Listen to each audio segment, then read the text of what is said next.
Hôm nay cả nhà sẽ đi sữa nha. Wow, sữa kìa, sữa ngon ngon kìa. Wow. Sữa cam. Sữa cam mẹ lấy được. Sữa cam. Sữa cam này hả? Này nha. Hôm nay mua sữa nhiều thế. Đi nào. Đi chỗ nào nữa nhỉ? Hai anh em. Đi chỗ này. Đi chỗ này hả? Đi vào chỗ này hay có đồ ăn nhiều nhiều không? Chỗ này. Đồ ăn ở bên này nè. Sữa Milo với gì thế không?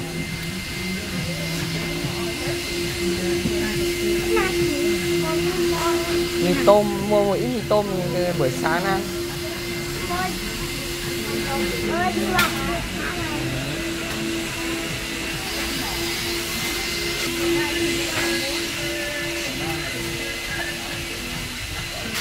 Wow, nhiều đồ ăn thế nhỉ? Ăn cái này á? To lắm. Ủa? Ăn một hộp nhé. Em thì có anh bé thì sao? Đi gặp đi thôi. Sô cô la này. Sô cô la hay không?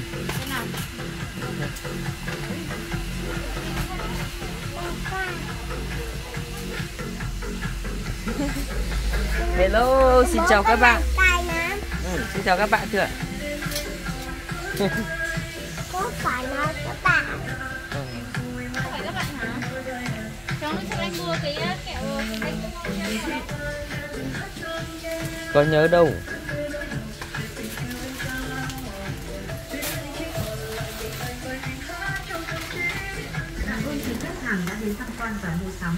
Hello.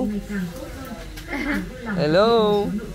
Hôm nay hai anh em đi siêu thị. đi lại chỗ kia, đi chỗ này chắc là sẽ có tiền, điện thoại và đồ giá trị quý khách mang để họ đi ra. bảo quản, không bóc hàng hóa, ăn uống, hút thuốc lá và xả.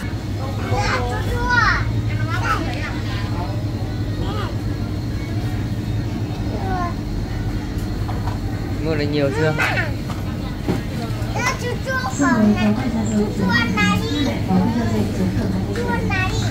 Đây là sữa chua rồi mà, đây. đây sữa chua đây rồi. Đây này. Sữa nhá.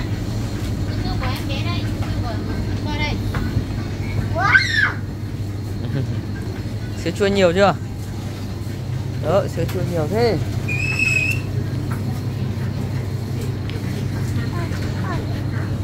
Đấy, mẹ lấy được nhiều thứ rồi kìa.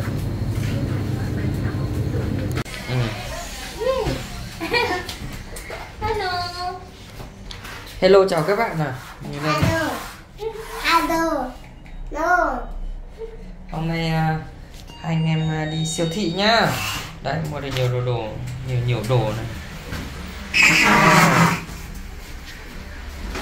Đi nào, chúng ta đi thôi. Tắt máy mở rồi.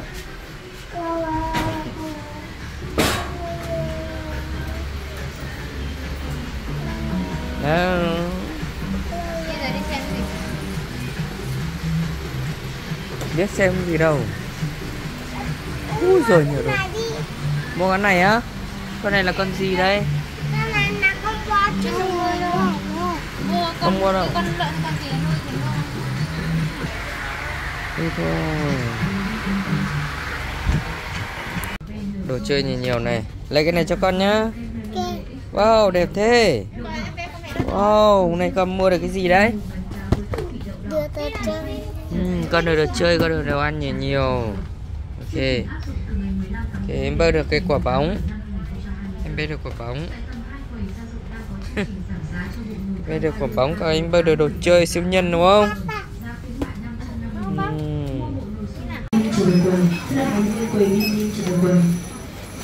Thanh toán tiền.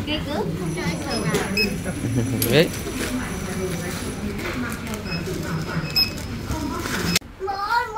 Về đến nhà rồi, đồ chơi của con.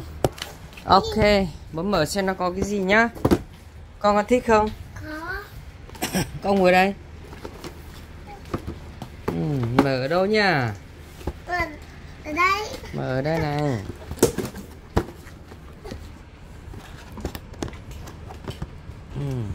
Đây, mở ở đây.